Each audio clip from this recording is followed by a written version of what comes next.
इतनी देर में 6:30 पे आने के बाद में हमने कहा अब देर में पूछ लो 24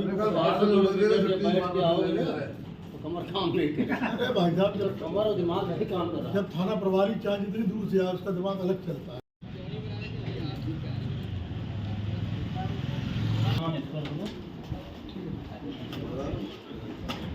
अरे स्कैन ना कर लियो नहीं तो पैसे चले जाए। अरे यार फिर भी खा के ये लोग घाटा है क्या भाई? अरे दाऊ क्या कोई बात शुरू हो गई? चलो भैया माइक हाथ में आ जाएगा।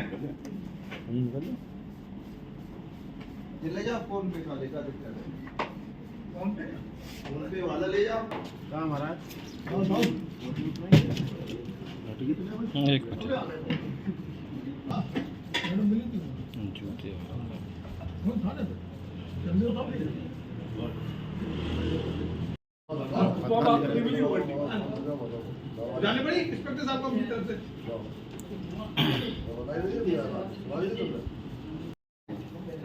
रख लेना वो अपना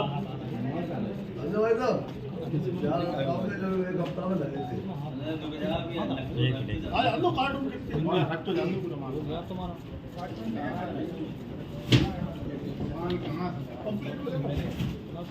ये वो लिस्ट है वो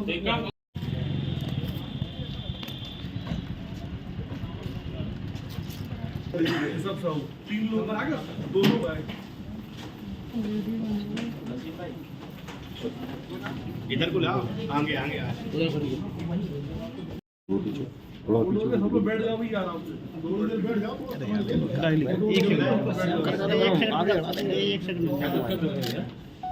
दूसरा हम कर रहे हैं तुझ नहीं कर रहे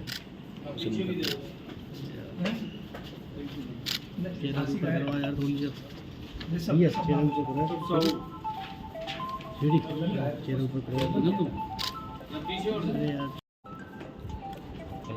मैडम मैडम ओके सब उठ जाओ भैया 2 मिनट के लिए रख। एक मिनट बस सुन रहे।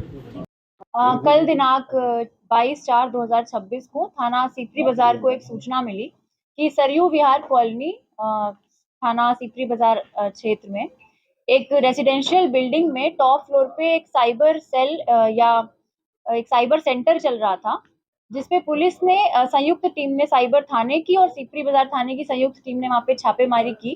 तो वहां हमें करीब 17 से 20 महिलाएं मिली जो ये कॉल सेंटर चला रही थी।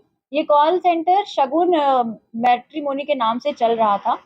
इसमें जब हमने पूरा छानबीन की तो ये तथ्य सामने आए कि ये जो महिलाएं हैं ये 18 से 20 वर्ष की थी और इनके पास एक पूरी लिस्ट थी, एक पूरा डेटाबेस था जिसमें पुरुष जिनकी उम्र 50 वर्ष से ज्यादा है उनको ये महिलाएं कॉल करती थी और इनको शादी का झांसा देती थी। ये इनको फोटोज देती थी महिलाओं की और बायोडेटा देती थी और इनसे रजिस्ट्रेशन फीस लेती थी। तो जब ये पुरुष इस झांसे में आ जाते थे कि इनकी शादी होगी, उसके बाद ये इनसे अभद्रता करती थी वीडियो कॉल और फोन कॉल के थ्रू, और ये चीटिंग करके वही महिला बन के बात करती थी। तो इस तरह से इन्होंने करीब 610 पुरुषों से 1000 से लेके 25,000, 30,000, 1 लाख तक की धनराशि इन्होंने इस तरह से प्राप्त की है। इसमें सबसे खास बात यह है कि इसमें करीब 17 जो महिलाएं हैं 18 से 20 वर्ष की, ये सारी बहुत ही इकोनॉमिकली बैकवर्ड सेक्शन से आती हैं और ये एक तरह से साइबर स्लेवरी की पीड़ित हैं। ये जितने भी हमने इनको 16 महिलाओं को रेस्क्यू कराया है और इनकी काउंसलिंग करा के इनके पेरेंट्स को हमने सपोर्ट किया है। ये महिलाएं जो इकोनॉमिकली बैकवर्ड सेक्शन से आती थी, ये मजबूर थी इस काम को करने के लिए। इसके जो मुख्य आरोपी हैं इसमें हिना कौसर, जिसको आज हमने अरेस्ट किया है और न्यायालय के सामने पेश किया है, ये इस पूरे कॉल सेंटर की प्रबंधक थी। ये यहाँ पे सबसे पुरानी एक तरह से वर्कर है और यही सारे रजिस्टर का लेखा जोखा करती थी। इसी के नाम पे रेंट एग्रीमेंट भी था जहाँ पे ये कॉल सेंटर चल रहा था। और इसके जो अन्य आरोपी हैं सतीश छीपा और नीतू प्रजापति, ये दोनों शिवाजी नगर के रहने वाले हैं और ये फरार हैं। पुलिस टीमें गठित की जा चुकी हैं, इनकी छानबीन हम कर रहे हैं।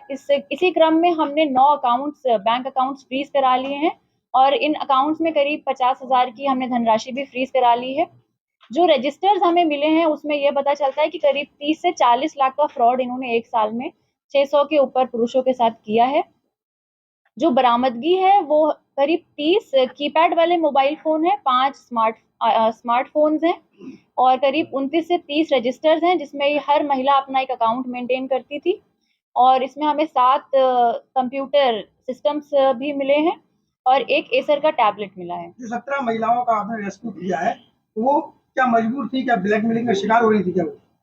ये 17 महिलाएं साइबर स्लेवरी का शिकार थी और ये सारी 5,000 की सैलरी पे रखी गई थी।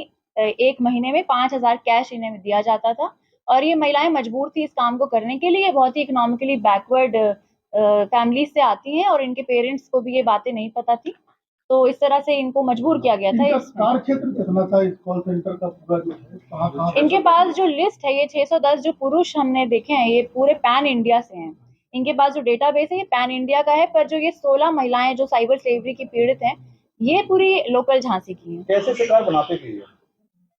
इनके पास एक पूरा डेटाबेस है, जो सॉफ्टवेयर है, जिसमें 50 या 40 वर्ष के उम्र के पुरुष जिनको दूसरी शादी करनी है या जो इस तरह की एक्टिविटीज में संलिप्त हैं, उनका इन्होंने पूरा एक डेटाबेस बनाया हुआ था और उन्हीं को ये महिलाएं कॉल करती थी।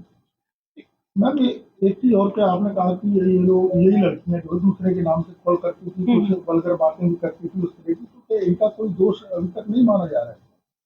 देखिए, ये महिलाएं इकोनॉमिकली बैकवर्ड कंडीशंस में हैं और इनको ट्रैप किया गया है।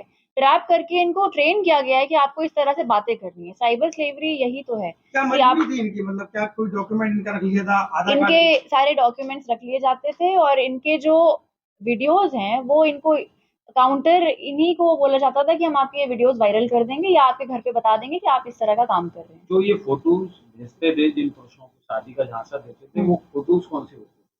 ये फोटो जो महिलाओं की ये देते थे कि एआई जनरेटेड फोटोज थी और ये जो इंटरनेट में कहीं से भी किसी महिला की फोटो मिल जाती थी उसको भेजते थे। ठीक।